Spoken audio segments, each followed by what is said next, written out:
Oh, I want to be a lawyer. I'm going to protect the innocent and defend all of the innocent. Lawyers don't defend the innocent anyway. They defend the money.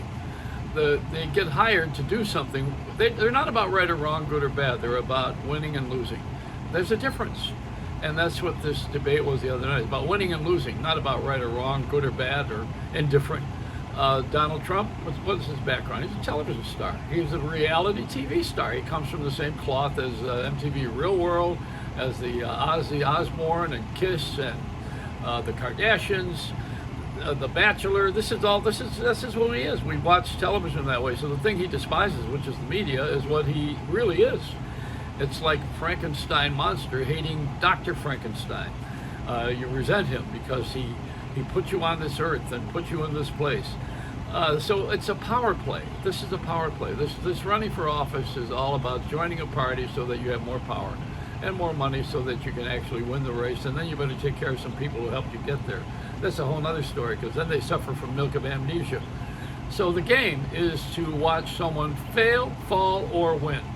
And that's why we have horse races. It's why we go to High Life. That's a good one, isn't it? High Life. Remember that one? And the best player is named Joey. I also want to mention how the Miami Heat, which is my team, is all young people. White guy, 20 years old, knocking him dead. And played the Lakers last night, all these big shots, these big celebrity calls. You know, the President of the United States, formerly Biden, is sitting there with the guy that's got his name backwards, James, what's his name? Anyway, it's just that we got so many different personalities and so many different opinions. Everybody's got a belly button and an opinion. We all have that. And about the debate the other night, it wasn't a debate. It was a contest where Trump was trying to derail Joe Biden. It was a game. And what he did was he threw a rock in the chicken coop. He was very intentionally doing it that way. He's been doing it all his career. Why not? He managed Morton Downey Jr. with his office. You know, they managed it. Morton Downey Jr. was the loudmouth on television. This is where you learn. You know, Imus was another one in the morning, getting political favor during the time of Clinton, if you recall. And Donald Trump used to be on that show all the time. And Howard Stern. How about that one? Joe Pine, going back a little farther. Rush Limbaugh, moving a current, and his illegitimate son, Rush's son, who is it, Sean Hannity, and then the other guy, although I like Sean. I mean, these guys, it's a game. It's a game. Bill O'Reilly is a Catholic gone right. This is all about this winning and losing. That's all it is. It's not right or wrong. You got to get away from morality, because there isn't any. Not here. We have turned science into an art and art into a science, and we don't know whether to, or go blind. I do. I know the difference. I don't want to either one. I don't want to shit, and I don't want to go blind. How about you? I like my regular constitutional shit, but I don't give a shit. And you can say that word, on this medium, but you can't say it on television. It's a double standard we live in, and we live in a society of people who are always fighting and biting and trying to get ahead, and winning and losing is right back to it again, isn't it? That's about having the most money, he who has the most toys, he who finishes with the most results. How many times have you heard someone say, in 1963 I should have bought that house, and it's now worth $47 zillion. I wish I had Amazon stock. Yeah, I wish a lot of things. I wish you know what? I got my wish. I'm happy and healthy. That's my wish. And I can thank Bikram for the yoga, although he's a guy that's been accused of a lot of different things, and perhaps he's not been a good role model. I think some of the things that he's done I don't admire, and I wouldn't want to be him. But I'll tell you this much, he has changed the world with his yoga, and he has given, everybody has got yoga on their lips when it first began, and Shirley MacLaine brought him over from I guess it was India, at the time, Calcutta, I think. When she brought him over, he was a phenom. He was a freak, a guy who would have a board on his stomach, as he did on television, and the truck would drive over it because of his yoga prowess. Yoga was like a cult religion thing. It came from the Beatles and the Maharishi and meditation and all of the things that seemed like they were against our religion, some of them, others against our grain. But now it's common practice in America to improve our health. It's called yoga. It came from, in this country, popularization came from Bikram. And so the guy that you hate the most is the one who did the most. How about that? And you know, that's what Trump thinks he's doing. See, he thinks that he's defying all these systems for the greater good. When actually, there are some things that he does that are really adventuresome, and he's the right guy for it because he is a pile driver and a deal maker. But I do think that somewhere along the line, you know, you got to look at Joe Biden's humanism and how he takes care of the idea that the little guy is means something. And maybe because he's lost a son that way, and maybe he has a sensitivity, maybe because he's older, I don't know. But he seems to be the guy for the moment. For the moment. Now, there could be someone else. I like that governor from Ohio. I think he's the one that's a Republican talking Democratic Party line. You know, I don't know where the party line is anymore. I don't think we know where the line is. If we could draw the line, we probably have all stepped over it anyway. It's a boundary crusher. But he's a good guy. I'd like to see him maybe the next time around. I don't know. This politics stuff, you're not going to have an answer from the President of the United States. You're going to have one from your idea of who your higher power is, and then respect it.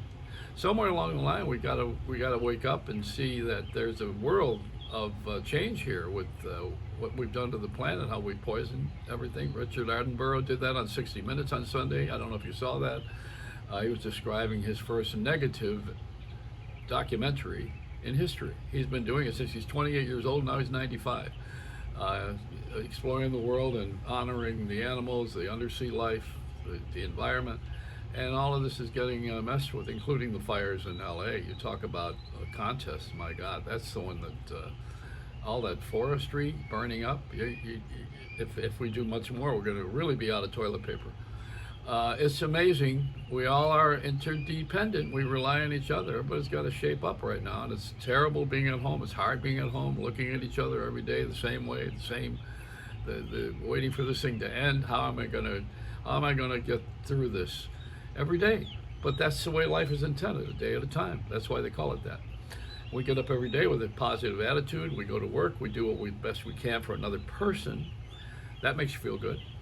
And take care of yourself and take care of someone else. That's all there is. This is not a real big deal. It's a big motion for some people, but it's not a revelation. I think when we do good and avoid evil, you've heard that. Everybody knows right from wrong. It's instinctive. Unless you're a serial killer and you're mentally deranged and you've taken drugs, you know right from wrong. It's a practice too. It takes practice. It's like learning the piano and then riding a bike. And you can always do it, but you got to practice. So where do we go? What do we do? Is it going to be in a national election that we're actually going to have our problem solved? I like what Biden says about the virus. I think that's got to be taken care of first. I would take care of the kids. That's what I would do.